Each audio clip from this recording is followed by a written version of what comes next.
அரசின் மதுபான கொள்கை முறைகேடு வழக்கில் முதலமைச்சர் அரவிந்த் கெஜ்ரிவாலை அமலாக்கத்துறை நேற்று முன்தினம் இரவு கைது செய்தது.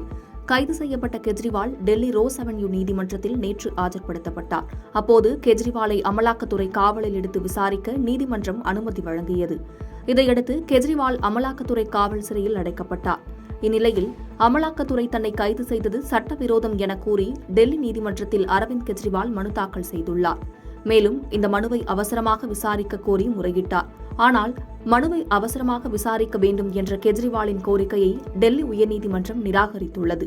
மேலும் இந்த மனுவை வரும் புதன்கிழமைதான் விசாரிக்க முடியும் என்றும் உயர்நீதிமன்றம் கூறியுள்ளது.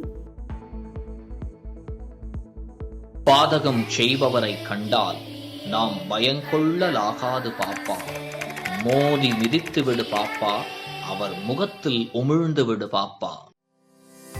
அண்மை செய்திகளை உடனுக்குடன் தெரிந்து கொள்ள இணைந்திருங்கள் இயம்நாடு தொலைக்காட்சியுடன்.